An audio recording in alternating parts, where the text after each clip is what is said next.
I'm Ethan Mitchell, 34 years old, and 3 years ago, my grandparents left both my sister Amanda and me an equal inheritance of $750,000 each.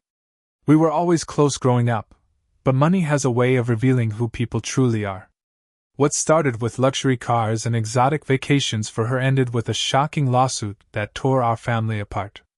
Never in my wildest dreams did I imagine my own sister would drag me to court with lies to take what was rightfully mine. If you're watching this, drop a comment letting me know where you're viewing from, hit that like button, and subscribe to see more stories about how money can transform relationships in the most unexpected ways. Growing up in Portland, Amanda and I had what most would consider a typical middle-class upbringing. Our father Robert worked as a construction manager, putting in long hours to ensure we had everything we needed. Our mother Sarah was an elementary school teacher who somehow balanced her career with attending every soccer game and school play. We never felt deprived, but we certainly weren't wealthy either. Christmas presents were modest but thoughtful, and family vacations typically meant camping trips rather than resort stays. Our grandparents, George and Elizabeth Mitchell, were different. They had built substantial wealth through a small chain of hardware stores they'd grown from a single location. They lived comfortably but modestly, investing wisely and saving diligently. Growing up, we'd visit them every Sunday for dinner, and those moments around their large oak table are among my most cherished childhood memories. Grandpa George would tell us stories about his business struggles and triumphs while Grandma Elizabeth slipped us homemade cookies when our parents weren't looking. They were the epitome of the American dream, hardworking immigrants who built something from nothing through decades of persistent effort. When Grandpa passed away from heart failure 3 years ago, it devastated our family. Grandma Elizabeth, who had been married to him for 57 years, followed just 2 months later. The doctors called it natural causes, but everyone knew she'd lost her will to live without her partner. The reading of their will came as a shock to Amanda and me. While we knew our grandparents were comfortable, we had no idea of the extent of their wealth. They had split their estate evenly between their 2 grandchildren, with each of us receiving $750,000.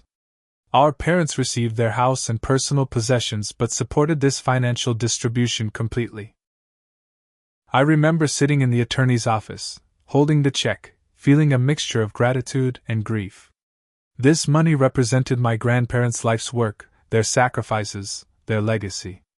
I felt an overwhelming responsibility to honor that legacy. Amanda's reaction was different. Her eyes lit up in a way I'd never seen before. "Do you know what this means?" she whispered to me in the parking lot afterward. "We're rich, Ethan. We can do anything we want." That evening, Amanda and her husband Brett insisted on taking the whole family out to celebrate at Portland's most expensive restaurant. Brett ordered $300 bottles of champagne, toasting to our grandparents but also to the good life ahead.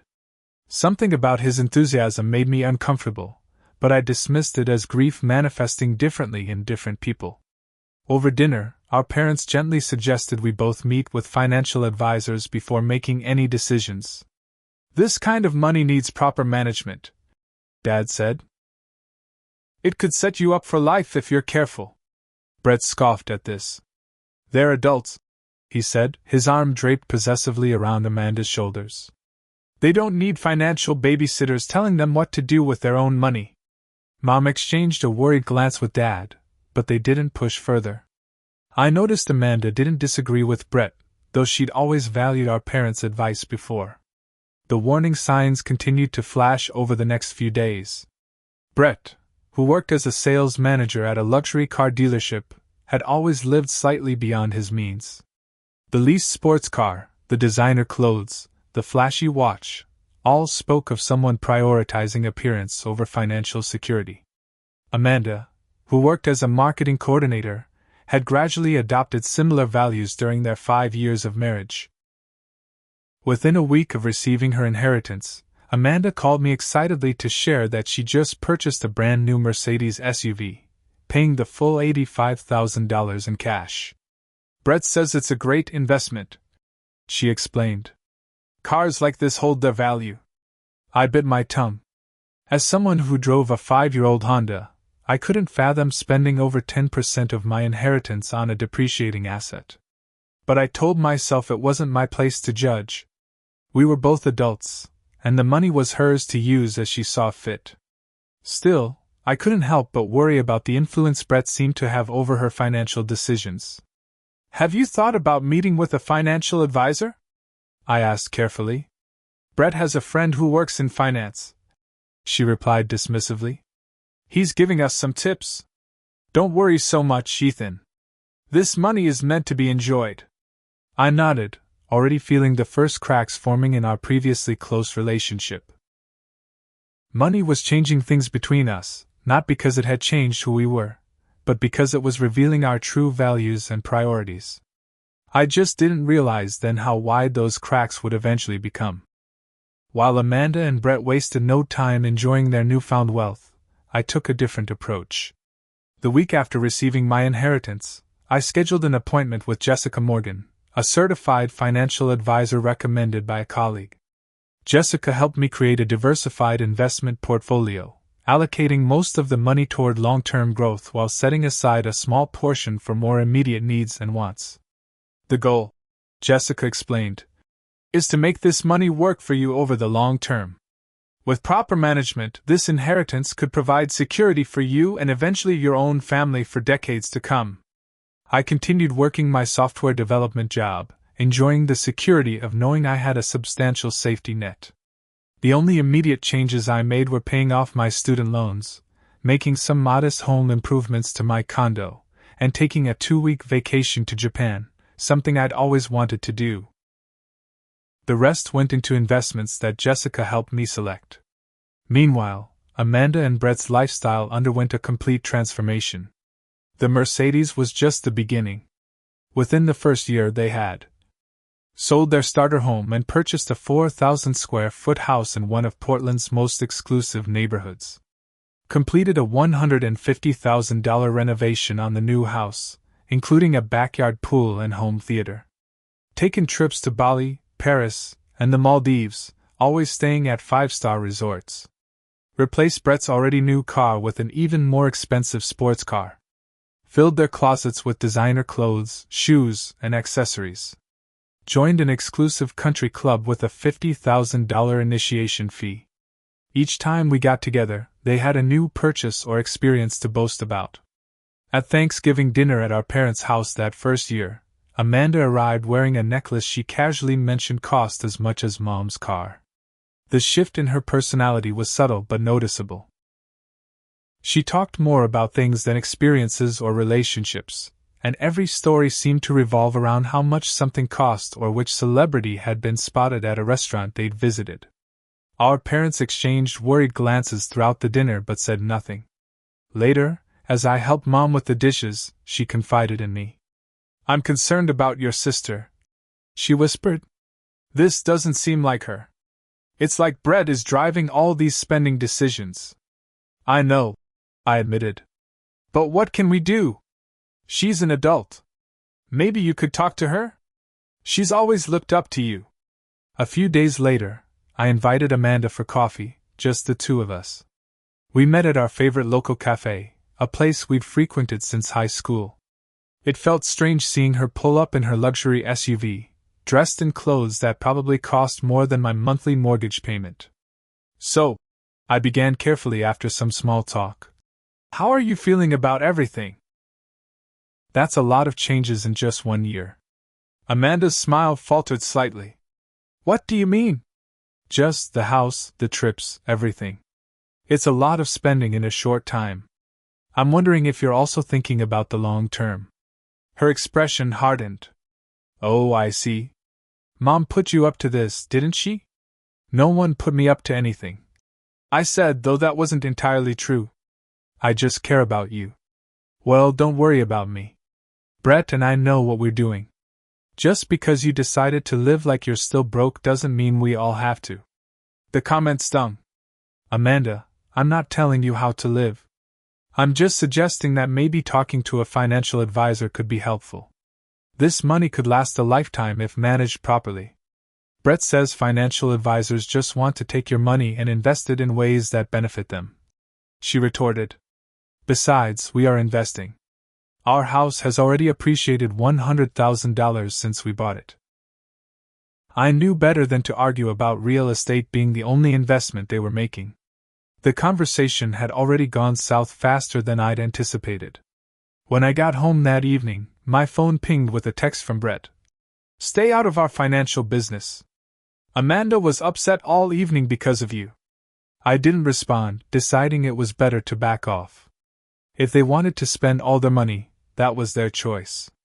I still had my sister, and that was more important than how she chose to use her inheritance. But the wedge between us continued to grow. At Christmas that year, Amanda and Brett arrived with expensive gifts for everyone: a luxury watch for Dad, a designer handbag for Mom, and high-end noise-canceling headphones for me. When they left, I noticed Amanda seemed stressed despite her outward enthusiasm. There was a tightness around her eyes that hadn't been there before. Later, as we all helped clean up the wrapping paper, I overheard Mom asking Amanda if everything was okay. "Of course," Amanda replied too quickly. "Why wouldn't it be? You just seem tense," Mom observed. "I'm fine. Just tired from all the holiday preparations." I didn't think much of it until I overheard Amanda and Brett having a heated discussion in the kitchen when they thought everyone else was in the living room. "We can't keep spending like this," Amanda whispered urgently. "The money's going faster than we expected." "Relax," Brett replied dismissively. "My investment is going to pay off soon. We'll double what we put in, at least." "But what if it doesn't? We've already gone through almost half of the inheritance in just a year." "It will. Trust me." The conversation ended abruptly when they realized I was within earshot. They plastered on smiles and carried dessert plates to the dining room as if nothing had happened. That night, I lay awake worrying about my sister. Should I have been more insistent about financial planning? Should I have been more direct about my concerns regarding Brett's influence? The guilt gnawed at me, but I still believed it wasn't my place to interfere in their marriage or financial decisions. I had no idea then just how dramatically things would unravel in the months ahead. 18 months after receiving our inheritances, my phone rang on a random Tuesday afternoon. Seeing Amanda's name on the screen gave me a moment of happiness. We'd been talking less frequently as our lives moved in different directions. "Ethan?" Her voice was choked with tears. "Can we meet somewhere? I really need to talk to you." We arranged to meet at the same cafe where we'd had our uncomfortable financial discussions 6 months earlier. When Amanda arrived, I barely recognized her. Gone was the designer outfit and perfectly styled hair. Instead, she wore jeans and a simple sweater, her face bare of makeup and her eyes red-rimmed from crying. "What's wrong?" I asked as she slid into the booth across from me. She stared down at her coffee cup. "We're in trouble, Ethan. Serious trouble." Over the next hour, Amanda revealed the extent of their financial disaster. They had already spent through 80% of her inheritance. The house they'd purchased was mortgaged to the hilt after they'd taken out a home equity loan to fund Brett's sure thing business investment, which turned out to be a friend's restaurant venture that was now failing spectacularly. "Brett assured me it was a guaranteed return," she said, wiping away tears. "He said we'd double our money within a year. We put in $200,000. And now? The restaurant is going under. We'll be lucky to get back 10 cents on the dollar." She took a shaky breath. "That's not even the worst part. Brett owes money to some investors for another deal that went bad. These aren't bank loans, Ethan. These are people who aren't very understanding about late payments." My stomach dropped. "What are you saying? Is Brett involved with loan sharks?" "Not exactly, but these aren't people you want to disappoint." She looked up at me with desperate eyes. "I need to borrow $50,000, Ethan. Just to get us through until Brett can turn things around." Every instinct told me this was a terrible idea. Lending money would be throwing good money after bad, enabling Brett's reckless behavior rather than addressing the real issues. But this was my sister sitting across from me, looking broken and terrified. "Amanda, I want to help you," I said carefully. "But I think there needs to be a plan. You and Brett need financial counseling, maybe even bankruptcy protection depending on how bad it is. Her face fell. So you won't help us? That's not what I said. I'll help, but with conditions. The money comes with financial counseling. We need to stop the bleeding before pouring more money in. After some back and forth, Amanda reluctantly agreed. I transferred $50,000 to her account the next day and scheduled an appointment with my financial advisor, Jessica, who also specialized in debt management. But the day before the appointment, Amanda texted to cancel. Brett doesn't feel comfortable discussing our finances with a stranger, she wrote. But thanks for the loan. We'll pay you back soon. Over the following months, my relationship with Amanda deteriorated further. My calls went unanswered, my texts received brief, non-committal responses. The $50,000 was never mentioned again. I heard through our parents that Amanda and Brett had canceled plans for Thanksgiving, claiming they were taking a trip instead. I suspected they simply couldn't face the family. Then, 3 months after I'd loaned them the money, I received a disturbing call from Rachel, a mutual friend who lived in Amanda and Brett's neighborhood. Ethan, I don't want to get in the middle of family business, she began awkwardly. But I thought you should know there's a foreclosure notice on Amanda and Brett's house. It's been posted for a week now. I was stunned. Despite everything, I hadn't realized things had gotten that bad. I tried calling Amanda immediately, but the call went straight to voicemail. I left a message expressing concern and offering help, then tried again the next day with the same result. On the third day, as I was leaving work, I found Brett leaning against my car in the parking garage. We need to talk, he said, his tone surprisingly aggressive for someone who should have been humbled by his circumstances. I've been trying to reach Amanda for days, I replied, keeping my distance. Something about his demeanor made me uneasy. Amanda's a mess because of you, he spat. You and your holier-than-thou attitude. What are you talking about? You could help us, but you choose not to. You're sitting on a pile of money while your sister is about to lose her home. I took a deep breath, trying to remain calm. Brett, I gave you $50,000 with one condition, which you ignored. That money could have helped if you'd been willing to get proper financial advice. $50,000 is nothing compared to what you have, he snarled. You still have most of your inheritance, while we're drowning. That's not right. Your grandparents wouldn't have wanted this.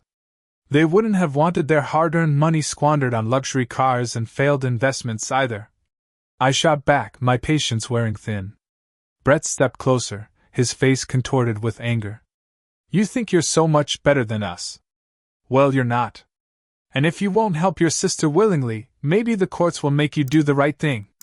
What are you talking about? You'll see, he said cryptically, then pushed past me and walked away. I stood there, keys in hand, trying to process what had just happened. Was he actually threatening legal action? On what grounds? The inheritance had been clearly and legally divided.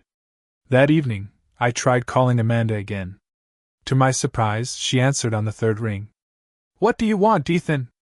Her voice was cold, distant. Brett came to see me today. He made some threats about legal action. What's going on, Amanda? There was a long pause. You've always been Grandma and Grandpa's favorite, she finally said. They gave you special treatment.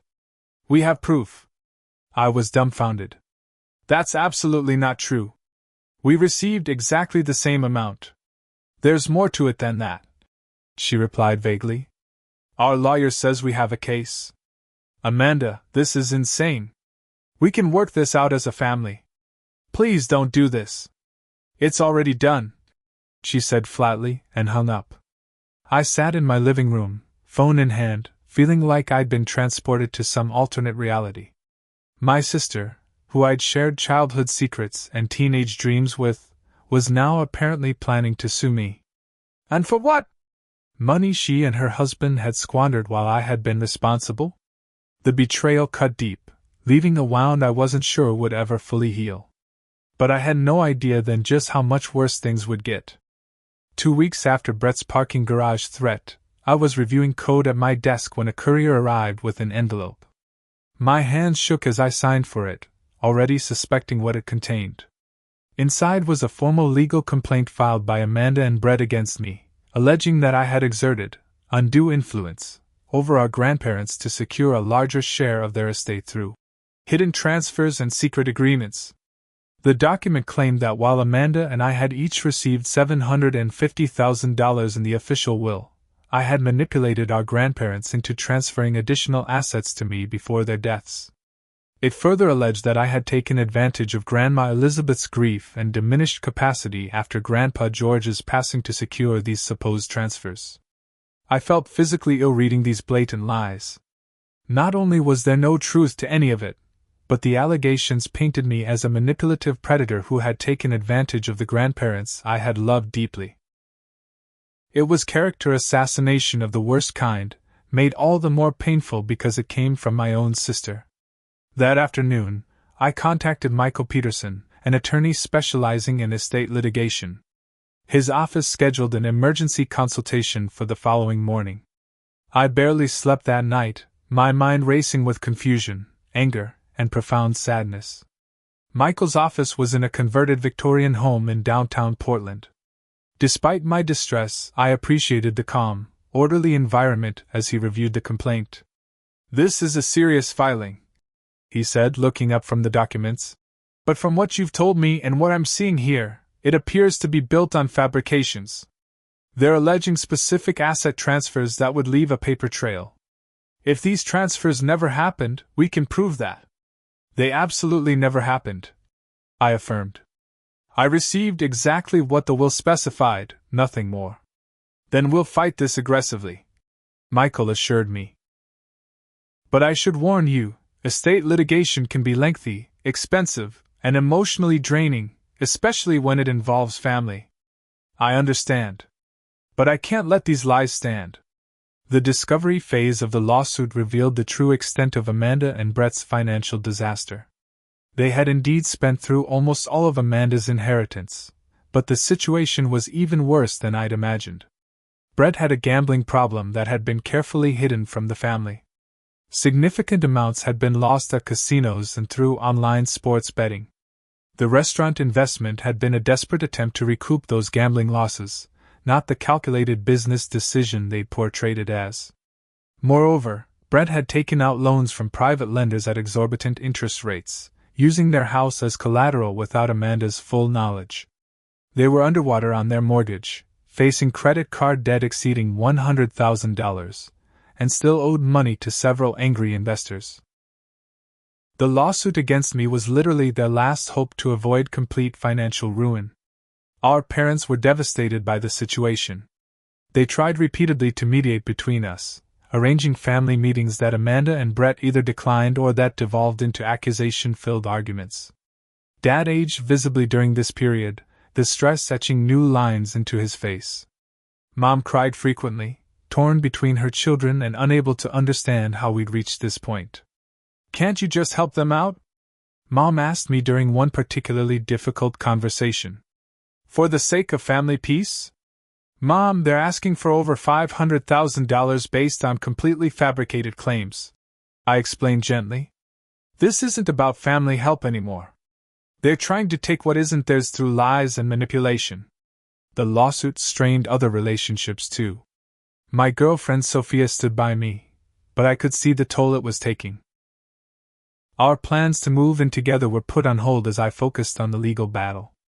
Some mutual friends became uncomfortable around me, unsure what to believe about the conflicting narratives they were hearing. My health suffered as well. I developed anxiety attacks for the first time in my life, often waking in the middle of the night with my heart racing. I lost weight, dropping 15 pounds in 2 months as my appetite vanished under the stress. Jessica, my financial advisor, became concerned enough during a routine meeting to recommend a therapist who specialized in family trauma. Meanwhile, Amanda launched what can only be described as a social media campaign against me. Vague posts about family betrayal and blood isn't always thicker than water began appearing on her profiles. She never named me directly, maintaining just enough plausible deniability, but mutual friends knew exactly who she was referring to. The deposition process was particularly painful. Sitting across a conference table from Amanda and Brett as they repeated their lies under oath was surreal. Amanda avoided eye contact while claiming I had always been manipulative and had isolated our grandparents from her in their final years, a complete inversion of reality. Brett was more aggressive, his answers laced with barely concealed hostility. Most shocking was when their attorney, James Wilson, produced documents allegedly showing transfers of stocks and bonds to me before our grandparents' deaths. I stared at the papers in disbelief, immediately recognizing them as forgeries. My grandfather's signature looked close but wasn't quite right, and the dates made no sense given that he had been hospitalized during some of the supposed transfers. "These are fake," I whispered to Michael. "I know," he whispered back. "And we're going to prove it." The forgeries were a turning point in the case. Michael hired a forensic document examiner who quickly identified inconsistencies in the signatures and paper stock that indicated recent creation of the documents. We also subpoenaed the financial institutions where these transfers had supposedly occurred, all of which confirmed no such transactions had ever taken place. But the most damning evidence came from an unexpected source. Taylor, who had been Amanda's best friend since college but had recently had a falling out with her, contacted my attorney with information. During a night of heavy drinking 6 months earlier, Amanda had confessed to her that the lawsuit was based on lies, that Brett had convinced her it was the only way out of their financial hole, and that she felt trapped between her loyalty to her husband and her conscience. Taylor had saved text messages from Amanda that corroborated this confession. Though she was reluctant to testify against her former friend, she ultimately agreed it was the right thing to do. "I can't stand by and watch this happen," she told me when we spoke before her deposition. "This isn't the Amanda I knew." As the court date approached, Michael became increasingly confident in our position. "They have no case," he assured me. "Only fabricated documents and false testimony. We have the truth, bank records, and third-party witnesses. The judge will see through this." I wanted to believe him, but the damage to my family already felt irreparable. Even if I won in court, I had lost my sister to greed and deception. That was a wound no legal victory could heal. The morning of the court hearing arrived with a heavy October rain that matched my mood. I dressed carefully in a conservative navy suit, wanting to project dignity and respect for the proceedings despite the circus-like nature of the case. As Michael and I walked up the granite steps of the Multnomah County Courthouse, I spotted Amanda and Brett huddled under an umbrella with their attorney, James Wilson. Amanda looked thin and pale, her once vibrant appearance now subdued. Brett, by contrast, was animated, gesturing emphatically as he spoke to their lawyer. They entered the building without acknowledging us. Inside the courtroom, I noticed our parents sitting in the middle row, physically positioned between their children just as they had been emotionally positioned throughout this ordeal. Mom's eyes were already red from crying, and Dad sat stiffly beside her, his jaw clenched with tension. I gave them a small nod but respected their decision to remain neutral in their seating. Judge Catherine Simmons entered the courtroom, a stern-looking woman in her 60s with silver hair and penetrating eyes that seemed to evaluate everything they landed on. After the formalities of opening court, James Wilson presented the opening statement for Amanda and Brett's case. "Your Honor, this is a case about family betrayal and elder manipulation," Wilson began smoothly. "We will present evidence showing that Ethan Mitchell systematically isolated his grandparents from his sister in their final years, using his position of trust to secure substantial assets beyond the equal distribution specified in their will. While both siblings received equal amounts in the official probate, we will prove that Mr. Mitchell had already secured hundreds of thousands in additional assets through undue influence and exploitation of his grandmother's diminished capacity following her husband's death." Michael's opening statement was concise and direct. "Your Honor, the allegations in this case are completely fabricated. The plaintiffs have created a fictional narrative supported by forged documents in an attempt to solve their self-inflicted financial problems. We will demonstrate not only that no additional assets were ever transferred to my client, but that the plaintiffs have committed fraud upon this court by submitting falsified evidence. This case represents a sad exploitation of our legal system by individuals seeking to take advantage of a family member who managed his inheritance responsibly while they squandered theirs. Amanda was the first to testify, and I barely recognized the sister I'd grown up with as she spun a tale of manipulation and deception. She claimed I had always been jealous of her relationship with our grandparents, and had deliberately scheduled visits when she couldn't attend. She described finding out about supposed secret meetings between me and Grandpa George at his attorney's office, meetings that had never occurred. After Grandpa died, Ethan was at Grandma's house constantly, Amanda testified, her voice quavering for effect. He controlled who could visit her. There were times I would come by and he would say she was too tired to see anyone, but then I'd see on his social media that they were having dinner together that same evening. This was a complete fabrication. I had never prevented Amanda from visiting our grandmother, and in fact had often encouraged her to visit more often during those difficult months. Brett's testimony followed, equally fictional but delivered with convincing righteous indignation. He claimed to have overheard conversations between me and our grandmother about stock transfers, and described how Amanda had been devastated to discover these supposed secret financial arrangements after our grandparents' deaths. When it was my turn to testify, I focused on simply telling the truth.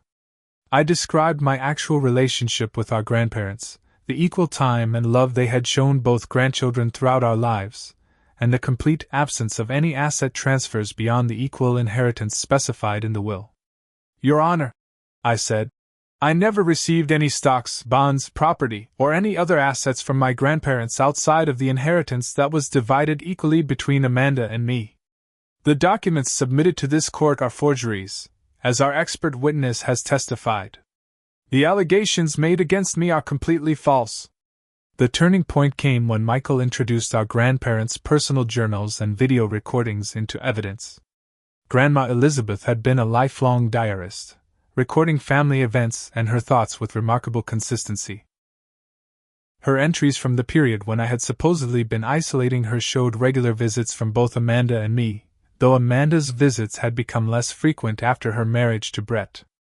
Even more compelling were the videos. Our grandfather had developed a hobby of recording family gatherings in his final years, capturing holiday celebrations and Sunday dinners. These videos directly contradicted Amanda's claims about being excluded, showing her present at family events where she had claimed to be unwelcome. The financial expert testimony was equally devastating to their case. Bank records conclusively showed no transfers of assets to me beyond the inheritance, and the forensic accountant's analysis of Brett and Amanda's finances revealed the gambling losses and reckless spending that had actually caused their financial ruin. But the most dramatic moment came when Taylor took the stand. As Amanda's former best friend testified about the drunken confession, Amanda's face drained of color. Taylor recounted, word for word, how Amanda had admitted the lawsuit was based on lies concocted out of financial desperation. She told me, there were never any secret transfers. We made it all up because we need the money. Taylor testified, her voice steady despite the obvious difficulty of the situation. She said Brett convinced her it was their only option, that Ethan could afford to help them and was selfish not to. When Michael played the recorded phone conversation Taylor had with Amanda, in which Amanda explicitly admitted to the fabrications, Brett suddenly stood up. She was manipulated into saying that, he shouted, pointing at Taylor. This is all a setup. Mr. Harrison, control yourself or you will be removed from my courtroom, Judge Simmons warned sharply. Brett ignored her, continuing his outburst. This whole thing is rigged. He turned everyone against us. 2 court officers approached to escort Brett out as Judge Simmons ordered him removed for contempt of court. As they led him away, he shouted back at me. You'll regret this, Ethan. This isn't over. The judge called a 15-minute recess to restore order to the proceedings. When court resumed, Brett was not permitted to return, and Amanda sat alone beside her attorney, looking smaller and more defeated than ever. In the final phase of testimony, Amanda was recalled to the stand to address the recorded conversation. Under Michael's careful cross-examination, her carefully constructed narrative began to crumble. "Ms. Mitchell," Michael began, "we've heard your voice on a recording explicitly stating that the allegations in this lawsuit are fabricated. Would you like to explain that to the court?" Amanda stared down at her hands. The courtroom was completely silent, everyone waiting for her response. When she finally looked up, tears were streaming down her face.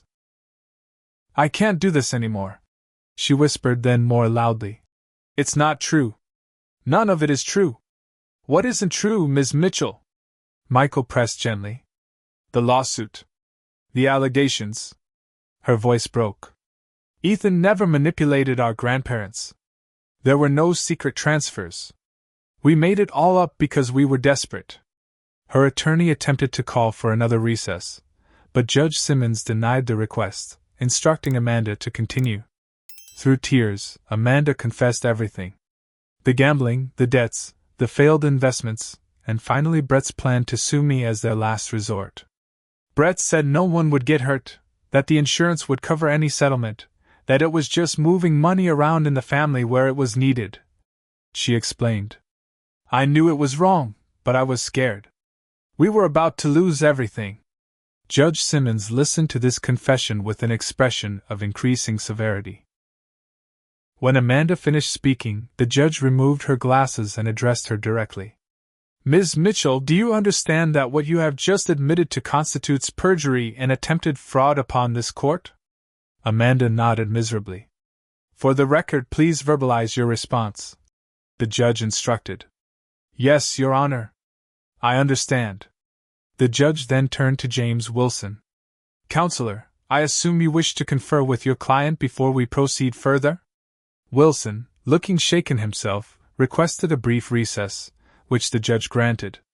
When they returned 30 minutes later, Wilson formally moved to dismiss the case with prejudice, which Judge Simmons immediately granted. "Furthermore," the judge added, "I am referring this matter to the District Attorney's Office for consideration of criminal charges related to the submission of forged documents and perjured testimony. I am also ordering the plaintiffs to pay all legal fees and costs incurred by the defendant." She turned to Amanda. "You should consider yourself fortunate if criminal charges are not pursued, Ms. Mitchell. This court takes a very dim view of individuals who attempt to abuse the legal system for financial gain." With a final bang of her gavel, Judge Simmons ended the proceeding. It was over. I had won, but as I looked at my sister's broken expression across the courtroom, it certainly didn't feel like victory.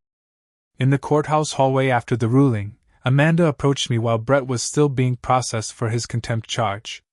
Her eyes were swollen from crying, her shoulders slumped in defeat. "Ethan, I'm so sorry," she whispered, reaching for my hand. "I never wanted it to go this far. Brett convinced me this was our only option, and I was too weak to stand up to him. Part of me wanted to embrace my sister, to tell her everything would somehow be okay. But the wounds were too fresh, the betrayal too profound. This wasn't a momentary lapse in judgment. It had been a sustained campaign of lies designed to take what was mine through fraud and character assassination. "I need time, Amanda," I said, gently pulling my hand away. "What you and Brett did. I don't even know who you are anymore. Please," she begged, tears streaming down her face again. "You're my brother. You're all I have left now. You chose Brett over family when you decided to participate in this lawsuit. You chose money over truth. Those were your decisions, and now you have to live with the consequences." Our parents approached, both looking emotionally exhausted. Mom tried to facilitate a reconciliation on the spot, but Dad, showing unexpected firmness, intervened. "Not now, Sarah," he said quietly. "Everyone needs space to process what's happened." As if on cue, the elevator doors opened and Brett emerged, escorted by his attorney. His face contorted with rage when he saw me. "This isn't over," he spat, attempting to approach but held back by Wilson. "You think you've won? You've destroyed your sister's life. I hope you're happy." "You destroyed her life," I replied evenly. "You and your gambling and your lies. Don't try to put this on me."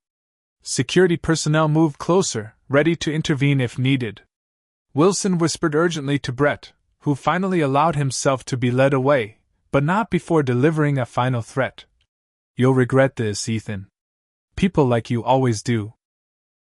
In the weeks that followed, I maintained complete no contact with both Amanda and Brett.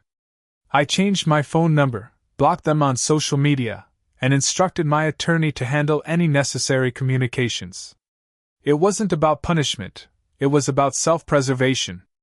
The emotional toll of the lawsuit had been severe, and I needed time to heal without their toxic presence in my life.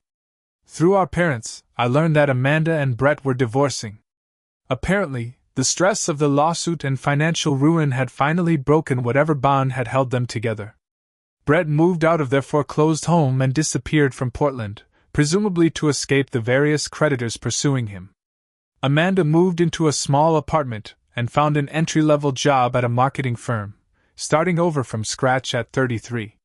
She reached out to our parents for emotional support but was careful not to ask for financial help, perhaps understanding that bridge had been thoroughly burned. Holidays became complicated affairs. For Thanksgiving that year, I declined to attend the family dinner, knowing Amanda would be there. Instead, Sophia and I volunteered at a local shelter, serving meals to the homeless. It was a healing experience in many ways, putting my own troubles into perspective and reminding me of the values our grandparents had instilled in us about giving back to the community. Christmas was even more difficult. Our parents attempted to arrange separate celebrations, but the strain was visible on their faces as they tried to divide their time equally between their children. I hated seeing them caught in the middle, victims of a situation they had neither created nor deserved. 6 months after the court case, Amanda reached out through our mother, asking if I would meet her for coffee. After much deliberation and a long talk with my therapist, I agreed, choosing a public location and limiting the meeting to 1 hour. She looked different when she arrived at the coffee shop, more like the sister I remembered from before the inheritance. Gone were the designer clothes and expensive accessories, replaced by simple jeans and a sweater. She'd cut her hair short and wore minimal makeup. But the biggest change was in her demeanor. The entitlement and artificial confidence had been replaced by a quiet humility. "Thank you for meeting me," she began, her hands wrapped around her coffee mug. "I know you didn't have to. Why did you want to see me, Amanda?" I asked, keeping my tone neutral. She took a deep breath. "To apologize properly. Not in a courthouse hallway while having a breakdown, but face to face, as your sister." She met my eyes directly. "What I did was unforgivable. I betrayed you, I lied about you, I tried to take what wasn't mine. There's no excuse for that, and I'm not here to offer excuses." "Then why are you here?" "Because you're my brother, and I miss you." "Because I want you to know that I'm getting help for the issues that led me to make such terrible choices. And because even though I know I've probably destroyed our relationship forever, I needed to tell you that I'm truly sorry, and that I'm working every day to become someone who would never do something like that again." Her sincerity was palpable, but so was my lingering hurt. "I appreciate your apology," I said carefully. "But trust isn't rebuilt in a single conversation. It might never be fully rebuilt." "I understand that." She nodded. "I'm not asking for forgiveness or for things to go back to how they were. I just wanted you to know that I recognize the full extent of what I did, and I'm trying to be better." We talked for the full hour, carefully at first, then with increasing openness. She told me about her divorce, her new job, her weekly therapy sessions. She was living paycheck to paycheck but described it as oddly freeing, after years of Brett's financial smoke and mirrors.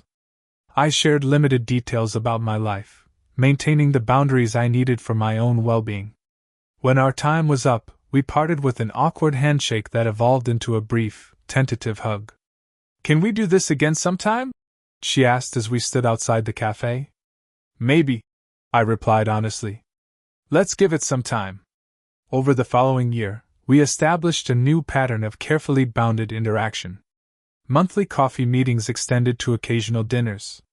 We never discussed the lawsuit directly, but its shadow remained between us, a painful history that had forever altered our relationship. Our parents were visibly relieved to see some healing beginning, though they respected my need to keep Amanda at arm's length. Dad confided in me during a fishing trip that he blamed himself for not recognizing Brett's negative influence earlier. "I saw the red flags," he admitted as we cast our lines into the still water. "The way he controlled her decisions, isolated her from friends who didn't approve of him, encouraged her worst impulses. I should have said something. It wouldn't have made a difference," I told him. "Amanda made her own choices." "Still," he sighed, "as a parent, you always wonder if you could have done more." Brett, meanwhile, had relocated to Arizona according to the rumors.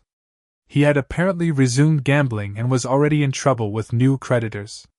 Amanda had no contact with him beyond the necessary legal communications to finalize their divorce. The experience changed me in profound ways.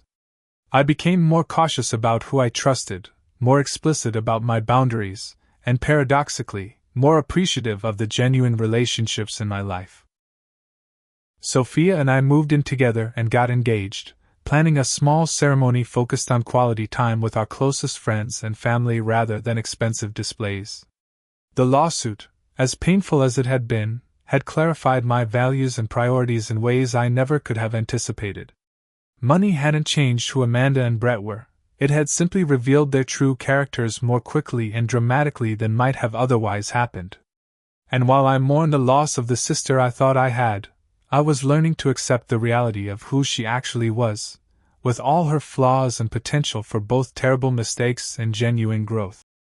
2 years after the court case that had torn our family apart, I found myself sitting on the bench in my grandparents' garden, now maintained by my parents who had moved into the family home.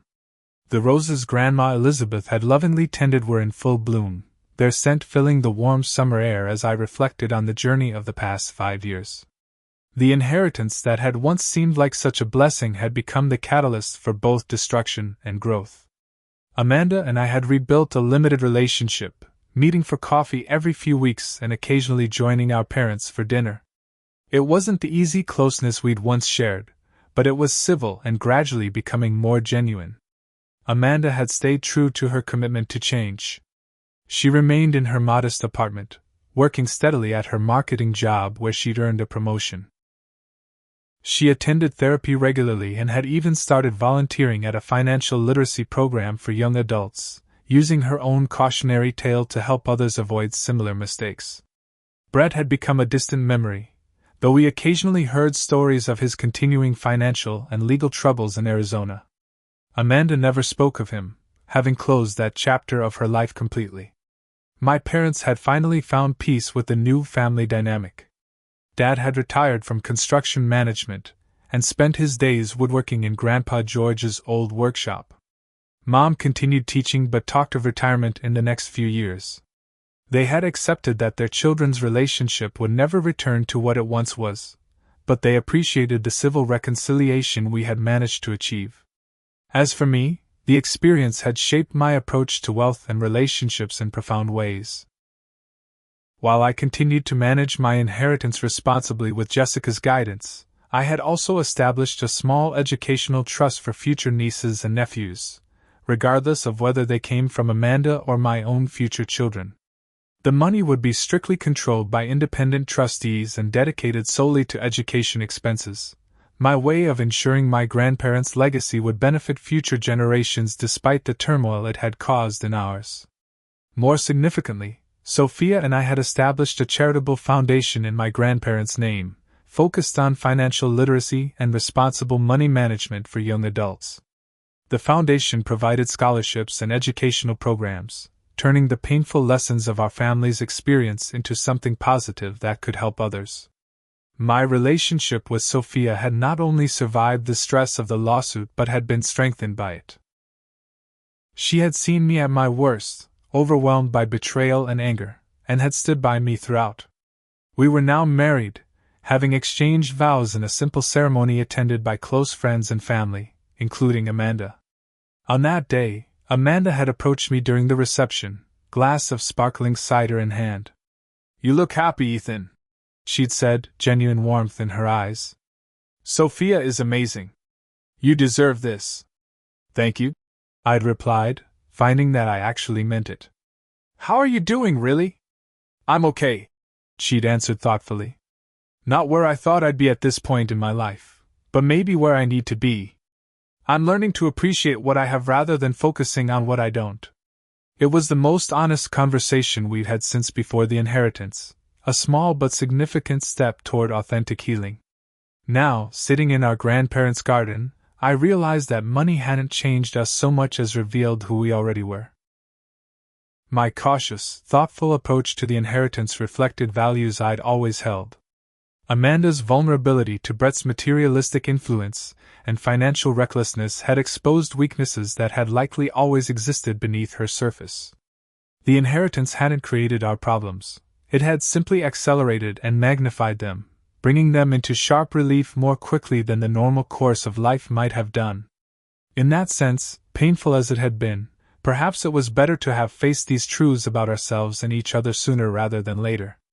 If I could go back, would I have done anything differently? Perhaps I would have been more direct with Amanda about my concerns regarding Brett's influence. Maybe I would have pushed harder for family financial counseling when the first signs of trouble appeared. But ultimately, I had to accept that Amanda was an adult who made her own choices, and I couldn't have prevented her decisions, only my reactions to them. The greatest lesson I'd learned was that integrity, once broken, is extraordinarily difficult to repair. Trust is built over years but can be shattered in moments. While Amanda and I had established a new relationship, it was fundamentally different from our previous one, constructed on the ruins of what had been destroyed rather than continuing what had existed before. Yet there was value even in this hard-won wisdom. I had learned to set and maintain boundaries, to recognize that love doesn't require unlimited trust or endless second chances. I had discovered that forgiveness doesn't necessarily mean restoration, that it's possible to wish someone well while still protecting yourself from their capacity to cause harm. Most importantly, I had come to understand that my grandparents' true legacy wasn't the money they'd left behind but the values they'd lived by: honesty, hard work, generosity, and integrity. By trying to live according to those principles, I honored them far more meaningfully than by simply preserving their financial bequest. As the sun began to set over the garden, casting long shadows across the lawn, I felt a sense of peace that had been absent for too long. The journey had been painful, but I had emerged stronger, wiser, and more certain of who I was and what I valued. Perhaps that was the inheritance that mattered most. I've shared this story because I believe there's value in hearing about the ways money can reveal character and test relationships. If you've experienced similar family conflicts or financial betrayals, know that healing is possible, even if the relationship is forever changed. And if you're fortunate enough to receive an inheritance someday, remember that how you manage it says more about who you are than the amount itself ever could. Have you ever experienced a situation where money changed your relationship with someone important to you? How did you handle it? Share your experiences in the comments below, and don't forget to like, subscribe, and share this video if you found my story meaningful. Thank you for listening, and I wish you wisdom and integrity in all your financial and family relationships.